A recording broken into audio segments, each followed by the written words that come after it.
আজকে যে অ্যাপসটির সাথে আপনাদেরকে পরিচয় করে দেবো, অ্যাপসটির নাম হলো লকডাউন। তো এই লকডাউন অ্যাপসটিতে আপনি যে সব ফেসিলিটি পাবেন সেটি হলো, আপনি যদি অ্যাপসটিকে ওপেন করেন তাহলে আপনার মোবাইলটি পুরোপুরি সুইচড অফ হয়ে যাবে, তার মানে লকডাউন হয়ে যাবে। তো এর ফলে আপনার মোবাইলে কোনো ধরনের ফোন আসবে না এবং কোনো ধরনের মেসেজ এবং কোনো ধরনের কিছু চালু হবে না। এতে করে আপনার মোবাইলটি পুরোপুরি সুইচড অফ থাকবে, আপনি আপনার মোবাইলটিকে অফিসিয়ালভাবে বন্ধ না করলেও। তো আপনি কিভাবে এই লকডাউন অ্যাপসটিকে ব্যবহার করবেন সে বিষয়ে আজকের ভিডিওতে আলোচনা করব। তো বন্ধুরা, চলুন ভিডিওটি শুরু করা যাক।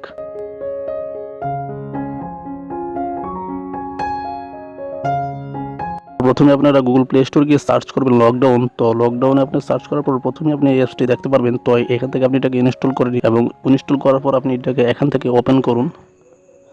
ওপেন করার পর আপনি এরকম একটি ইন্টারফেস দেখতে পারবেন, স্টেপ 1 এবং স্টেপ 2। আপনি যদি স্টেপ 1-এ ইনেবল করেন এটাকে, তাহলে এটা ইনেবল হয়ে যাবে এবং এখান থেকে আপনাকে অ্যাক্টিভেটে ক্লিক করতে হবে। তারপর আপনি স্টেপ 2-তে ক্লিক করে দেখে নিতে পারেন আপনার মোবাইলটি লকডাউন হয়েছে কিনা। তো আপনি এটাকে লকডাউন হয়ে যাওয়ার পর আপনি যদি আবার পাওয়ার বাটনে ক্লিক করেন তাহলে আপনার মোবাইলটা আনলক হয়ে যাবে এবং লকডাউন ছুটে যাবে।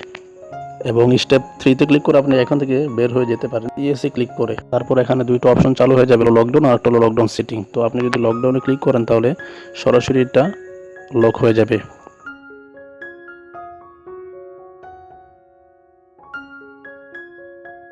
আপনার মোবাইলটি লকডাউন হয়ে যাওয়ার পর সব ফোন এবং সব ধরনের এসএমএস এবং অনলাইন ভিত্তিক সব ধরনের নোটিফিকেশন আর সব থাকবে। আপনি যদি আবার লকডাউনটাকে অফ করতে চান তাহলে আবার লকডাউন সেটিংসে একটা ক্লিক করবেন এবং ক্লিক করার পর এখান থেকে ডিজেবল অপশনটা ক্লিক করবেন।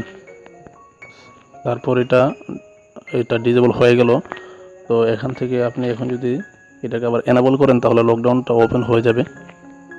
তো এভাবে আপনারা খুব সহজভাবে এই লকডাউন অ্যাপসটিকে ব্যবহার করতে পারেন। তো বন্ধুরা, ভিডিওটি কেমন লাগলো তো অবশ্যই কমেন্টে জানাবেন। ধন্যবাদ।